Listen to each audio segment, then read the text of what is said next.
दोस्तों, welcome to study IAS. और आज की वीडियो में मैं आप सभी के साथ डिस्कस करने वाला हूं। यहाँ पे एक नए अमेंडमेंट की बात आई है जो कि हमें देखने को मिला है आईबीबीआई के नए, आप कह सकते हैं, जो कोड्स हैं उनमें। आज की वीडियो में हम लोग ये तो देखेंगे कि आखिर ये नया अमेंडमेंट क्या है, ये क्या कहता है, और साथ ही हम लोग इंसॉल्वेंस एंड बैंकरप्सी जो कोड है इनके बारे में भी डिस्कस करने वाले हैं। सारी बातें जो भी आपके एग्जाम पॉइंट ऑफ व्यू से इंपॉर्टेंट हैं या फिर हो सकता है आपके एग्जाम में वो आ जाए। ओके, तो दोस्तों वीडियो को जो है पूरा देखिएगा। अगर कोई डाउट वगैरह होता है आपको कि आपको कोई दिक्कत हो रही है किसी सवाल में या फिर किसी टॉपिक के अंदर, तो वो भी आप मुझसे क्लियर कर सकते हैं। देखिए दोस्तों, उससे पहले बता दूं कि इस बार अनअकैडमी की बहुत अच्छी परफॉर्मेंस रही है। काफ़ी सारे टॉपर्स हैं दोस्तों जो कि हमें देखने को मिले हैं। नए बैचेज हैं दोस्तों 2000, आप कह सकते हैं 23 और 24 वाले बच्चों के लिए। तो जो भी बच्चे इंटरेस्टेड हैं वो जाके ज्वाइन कर सकते हैं। 22 जून से स्टार्ट हो जाएंगे। साथ ही दोस्तों आप लोग के लिए यहाँ पे मेंस की जो टेस्ट सीरीज़ है और आंसर राइटिंग प्रोग्राम 2022 वाले बच्चों के लिए अवेलेबल है। ओके, मैं आपको एक और बात बता दूं कि पहला जो टेस्ट है ये होगा 18 जून को, जहाँ पे आप लोग जाके खुद को एनरोल कर सकते हैं। हमारा जो कोड है स्टडी आईएएस वो यूज़ करके आप लोग यहाँ पे बेनिफिट ले पाएंगे। और दोस्तों आप लोग के लिए यहाँ पे ऑप्शनल की टेस्ट सीरीज़ भी लेके आ गए हैं। यहाँ पे भी एनरोल कीजिए हमारे कोड के साथ, दैट इज़ स्टडी आईएएस, और बहुत सारे बेनिफिट्स और जो डिस्काउंट्स हैं इनको आप अवेल कर सकते हैं। देखिए दोस्तों, आप लोग को बता देता हूँ, यहाँ पे आर्टिकुलेट जो मैगजीन है यूपीएससी सीएससी करंट अफेयर की, वो भी है यहाँ पे, और जिसे आप लोग परचेज कर सकते हैं ऑनलाइन। एंड दोस्तों आप लोग को बता दूँ 0% की ईएमआई भी अवेलेबल है अगर आप लोग कोई कोर्स परचेज करेंगे उस पर। साथ ही दोस्तों यूपीएससी सीएससी जीएस का जो कॉम्बैक्ट है वो आया है दोस्तों, यहाँ पे दोबारा से आप लोग को देखने मिलेगा 19 जून को सुबह 11 बजे।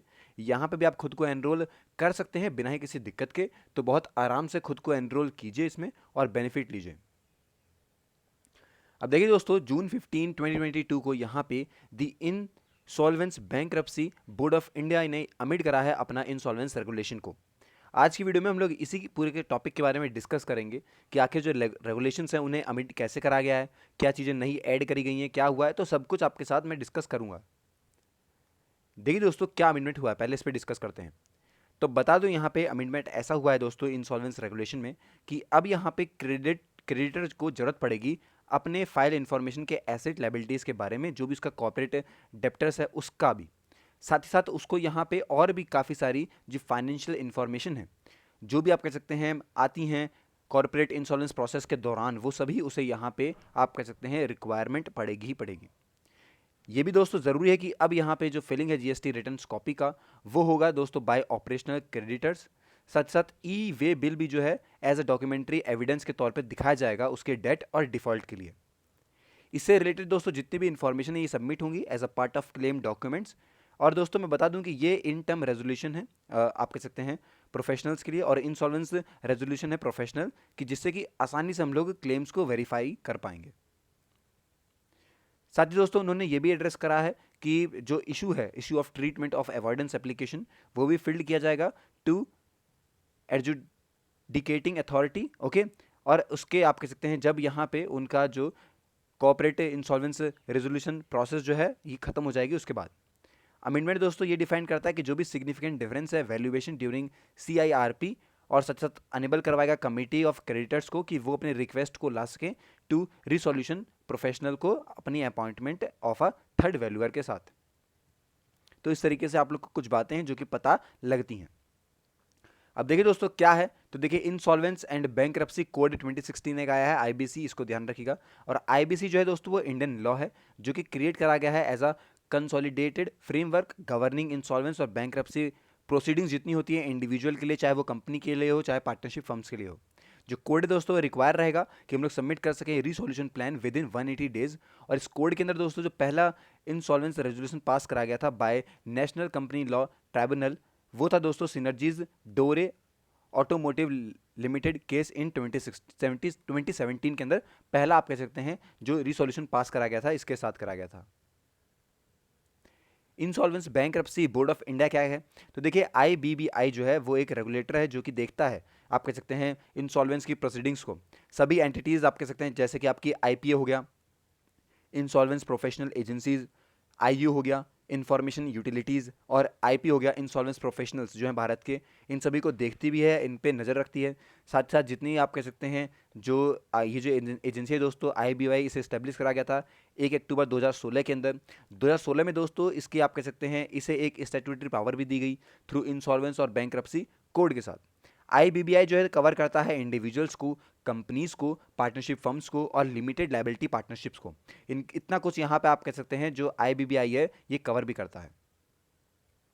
मेंबर्स कौन है दोस्तों IBBI के? तो IBBI जो है कॉम्प्राइज करता है अपने 10 मेंबर को। इसके अंदर रिप्रेजेंटेटिव आते हैं दोस्तों आपके मिनिस्ट्री ऑफ फाइनेंस के, रिजर्व बैंक ऑफ इंडिया के, ministry of law and corporate affairs के। प्रेजेंटली दोस्तों IBBI यहाँ पे आप कह सकते हैं 130 इंसॉल्वेंस प्रोफेशनल्स एंटिटीज़ के साथ है, जो कि उसकी वेबसाइट पर भी लिखे हुए हैं। तो इस तरीके से पूरी ट्रांसपेरेंसी है जो कि हमें देखने को भी मिलती है। और एक आप कह सकते हैं यहाँ पे अथॉरिटी का ट्रस्ट भी है जो कि हमें IBBI के साथ देखने को मिलता है। ओके दोस्तों, तो आई होप कि आपको जो है वो अब चीज़ें क्लियर हो गई होंगी कि आखिर इससे क्या मतलब है। अब देखिए दोस्तों, आपको एक बात और बताना चाहूँगा मैं इसके साथ ही यहाँ पे, क्योंकि हम लोग यहाँ बैंक्रप्सी और इन सब के बारे में डिस्कस कर रहे हैं। तो दोस्तों एक बेसिक डिफरेंस है इंसॉल्वेंस और बैंक्रप्सी के बीच में, ये जानना ज़रूरी है क्योंकि बच्चे कई बार जो है कंफ्यूज कर जाते हैं। तो देखिए इंसॉल्वेंस जो है वो आप कह सकते हैं एक ऐसा स्टेट रहता है या फिर आप कह सकते हैं फाइनेंशियल डिस्ट्रेस रहता है। कोई दिक्कत हो जाए फाइनेंशियली, जहाँ पे कोई आदमी या फिर कोई एंटरप्राइज जो है वो अब आगे अपने डेट को पे ही नहीं कर पाएगा। क्यों नहीं पे कर पाएगा? क्योंकि उसके पास पेमेंट ही नहीं है। तब हम कहते हैं कि वो एक स्टेट जो है वो इंसॉल्वेंसी स्टेट है। लेकिन अगर वही बात करें हम लोग बैंक्रप्सी के बारे में, तो बैंक्रप्सी दोस्तों एक लीगल डिक्लेरेशन है जो कि कोर्ट के द्वारा आता है। और यहाँ पे क्या होता है, अगर कोई व्यक्ति या फिर आप कह सकते हैं किसी भी तरीके से कोई फर्म हो गया, कोई इंटरप्राइज हो गया, तो वो अगर फेल हो जाता है अपने इंसॉल्वेंस रेजोल्यूशन प्रोसेस को सेटल करने के लिए, जो कि उसकी डेट के बारे में बात करता है, तब हम कहते हैं कि कोर्ट उसे बोलता है कि ये आप कह सकते हैं बैंकरप्ट हो गया है। ओके, इंसॉल्वेंस एक स्टेट हो गया और उस स्टेट को प्रूफ ना कर पाना या फिर आप कह सकते हैं उस स्टेट पे आप कह सकते हैं कोर्ट को ना जवाब दे पाना, हम कहेंगे कि वो बैंक्रप्सी होता है और लीगली दिया जाता है। बैंक्रप्सी जो आप कह सकते हैं नाम है वो लीगली दिया जाता है। ओके, अभी आपको समझ में आ गया होगा कि आखिर क्या है ये और किस तरीके से दोनों में डिफरेंस है।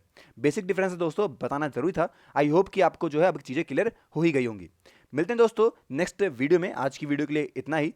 Till then take care and have a nice day.